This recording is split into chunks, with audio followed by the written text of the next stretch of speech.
طلاق اگرچہ مرد کا شرعی حق ہے اور اگر نباہ نہ ہوتا ہو تو طلاق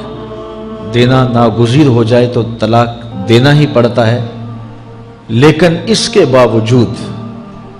اگر کوئی شخص اپنی بیوی کو برداشت کرتا رہے تو قیامت کے دن رب کی رحمتوں کا حقدار ہوگا۔ جائز کاموں میں جو سب سے ناپسندیدہ امر ہے وہ طلاق ہے، اور جب کوئی شخص طلاق دیتا ہے اللہ کا عرش بھی ہلنے لگ جاتا ہے۔ امرأہ مردودہ اس خاتون کو کہتے ہیں جس کے شوہر نے اس کو طلاق دے دی اور وہ اس قابل نہیں ہے کہ اس کا دوبارہ نکاح ہو سکے۔ پہلے ہی بڑی مشکل نکاح ہوا تھا، بدصورت تھی، جہیز نہیں لا سکی تھی، تو پہلے بڑی مشکل نکاح ہوا تھا، اب طلاق ہو گئی تو اب تو اور زیادہ امکان مشکل ہو گیا، تو وہ اپنے باپ کی دہلیز پہ بیٹھ گئی۔ آگے نکاح کا ارادہ بھی نہیں ہے چونکہ امکان باقی نہیں ہے، تو اس عورت کو شریعت میں کہتے امرأہ مردودہ، لٹائی گئی خاتون۔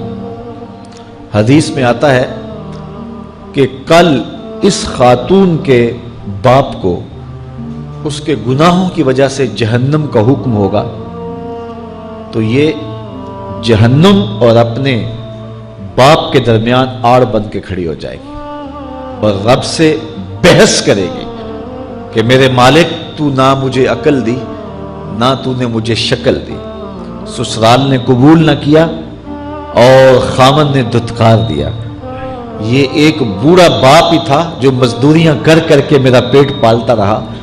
اس کے بڑے گناہ ہوں گے لیکن مالک میں تو اس کو جہنم میں نہیں جانے دوں گی۔ اللہ سے لڑائی کرے گی، بحث کرے گی،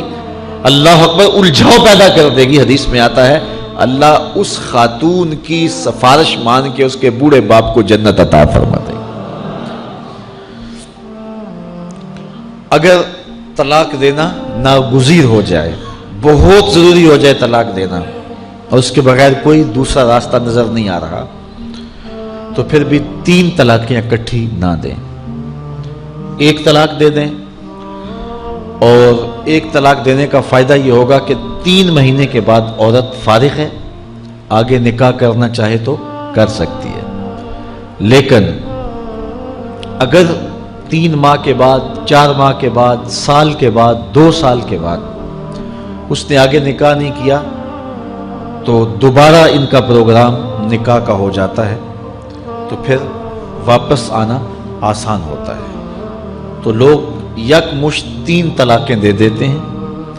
اور پھر مسئلہ پوچھتے ہیں، تو چونکہ ہمارے یہاں کثرت احناف کی ہے اور واضح احکام جو شریعت کے ہیں وہ 3 اکٹھی طلاقیں اگرچہ ناپسند ہیں لیکن 3 طلاقیں اکٹھی 3 ہی ہو جاتی ہیں، تو پھر اس کے بعد اپنا مسلک بدلنے کی کوشش کرتے ہیں، یا جو ہے وہ ایسے لوگوں سے فتویٰ دیتے ہیں جن کا یہ فتویٰ نہیں ہے اور ایک عجیب الجھن میں مبتلا ہو جاتے ہیں۔ اس لیے اگر ناگزیر ہو جائے طلاق دینا تو پھر بھی 1 طلاق دینی چاہیے۔ جو 3 طلاقوں سے حاصل ہوگا، عورت سے الگ ہونا، وہ 1 طلاق سے ہی حاصل ہوگا، اور 1 طلاق بھی طہر کی حالت میں دینا چاہیے، عالم حیض میں نہیں، چونکہ ان دنوں کے اندر مرد کا رجحان عورت کی طرف زیادہ ہوتا ہے، اس لیے شریعت نے طہر میں طلاق دینے کا حکم دیا ہے اگر کوئی طلاق دینا چاہے۔ لیکن اگر کوئی حیض میں طلاق دے دے تو پھر بھی طلاق ہو جائے گی، تینوں اکٹھی دے دیں پھر بھی طلاق ہو جائے گی، لیکن 1 طلاق اور وہ بھی طہر میں اگر دی جائے، ہاں مہینے کے وقفے کے بعد دی جائے تو پھر بھی موقع موجود ہوتا ہے۔ تو عمومی طور پہ لوگ 3 طلاقیں اکٹھی دے کے بعد میں پریشان ہوتے ہیں، کیونکہ طلاق دینے کے بعد پھر پوزیشن سوچ کی اور گمان کی اور ہوتی ہے۔ تو یہ ضروری باتیں تھیں۔